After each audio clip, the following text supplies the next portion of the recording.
Hi, boys and girls. It's Wednesday story time at Spanish Fort Library, and it's so good to see all of you. I don't have my storytelling scope, but I think I still see some of you out there. I see Aniston and Charlotte and Allie and Kate and Roe. And John Grady, you always watch. You are a faithful storyteller follower, so we appreciate that. And if you're watching, let me know so I can say your name. And I hope all of you are having a great week. And I know that Cupcake, look, this is Cupcake's backpack. You've seen her backpack. And look who's in the backpack, Cupcake. She loves her backpack. And some of you have probably brand new backpacks. And some of you might be riding the bus. Do you think they might be riding the bus? They might be. So today I thought we'd sing The Wheels on the Bus. Can you sing that with me? The wheels on the bus go round and round, round and round, round and round. The wheels on the bus go round and round, all through Spanish Fort. The driver on the bus says, move on back, move on back, move on back. The driver on the bus says, move on back, all through Spanish Fort. The wipers on the bus go swish, swish, swish, swish, swish, swish, swish, swish, swish. The wipers on the bus go swish, swish, swish, all through Spanish Fort. The horn on the bus goes beep, beep, beep, beep, beep, beep, beep, beep, beep. The horn on the bus goes beep, beep, beep, all through Spanish Fort. The babies on the bus go wah, wah, wah, wah, wah, wah, wah, wah, wah. The babies on the bus go wah, wah, wah, all through Spanish Fort.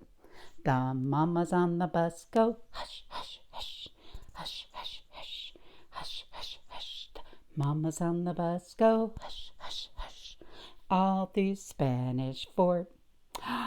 Well, you could just keep on singing that song. You could think of all kinds of things that bus could be doing.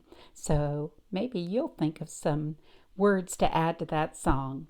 And today we have a great story. The librarian actually told me about this story. Look, it's about a little girl. And she woke up not with a bad hair day. Miss Mary sometimes has bad hair days. She woke up with something very strange growing out of her head. So let's see what this story is called. It's Emma Jean's Antlers. These are antlers. Now, you don't normally find antlers on a little girl. They're usually on a deer. So this is Emma Jean's Antlers by David Small, by Crown Publishers, Incorporated in New York.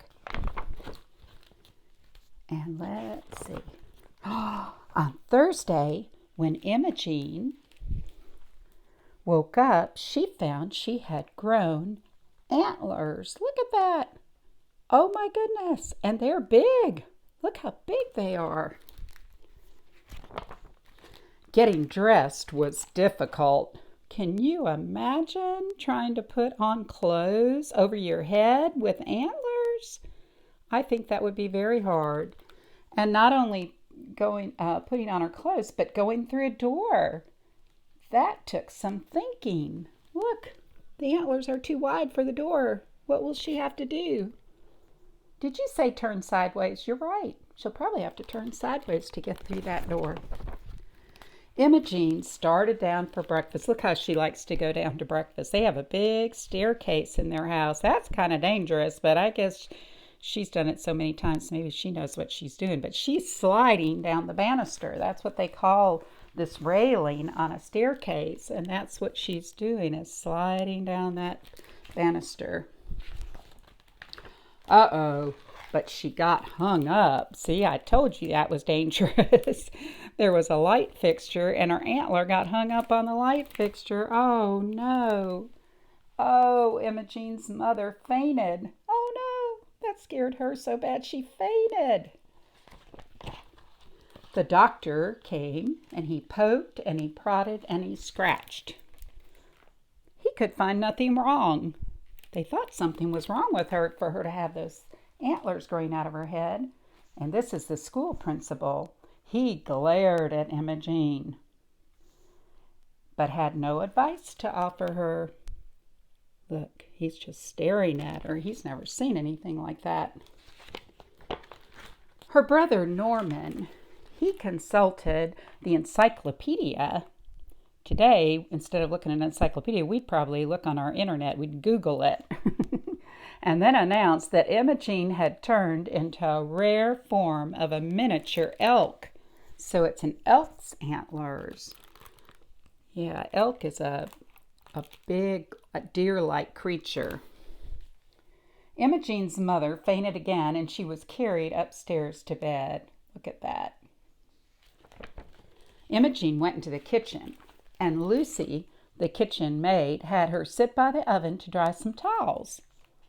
Lovely antlers, said Lucy. So Lucy thinks it's a great idea to have antlers because it makes a good towel drying rack, doesn't it? And Imogene doesn't seem to mind. She's just reading her book. The cook, Mrs. Perkins, gave Imogene a donut, then decked her out with several more and sent her into the garden to feed the birds. Look at that. They're putting donuts on the antlers so she can go outside and feed the birds. Now her antlers are going to be a bird feeder, and that's exactly what happened. You'll be lots of fun to decorate come Christmas, said Mrs. Perkins. Look at her. Look at that. I love that picture. See all the birds eating the donuts? I didn't know birds like donuts. My goodness. Later, Imogene wandered upstairs. She found the whole family in Mother's bedroom. Donuts, anyone? She asked. Her mother's in bed, and she's come up with the leftover donuts. And everybody is like, what?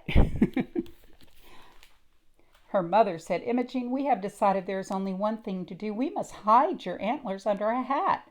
So Norman telephoned the milliner. Now, milliner is someone who makes hats. At 3 o'clock, the milliner arrived. Rapidly, he sketched a few designs, and then he set to work. He's going to make her a hat to cover those antlers. Voila, said the milliner. Bravo, bravissimo, cried his assistants. Thud. Imogene's mother had to be carried away again when she saw that hat. Look at that hat. It would have to be a huge hat to cover those antlers, and it was. After dinner, Imogene practiced her piano lesson. Look at that. And it looks like they put candles. They put candles on the antlers while she's practicing her piano. Then, yawning, she folded her music, kissed the family, and went to bed. It's time to go to bed. Imogene sighed, remembering the long, eventful day. There she is in her bed. She looks happy, though. It didn't seem to bother her having antlers, did it?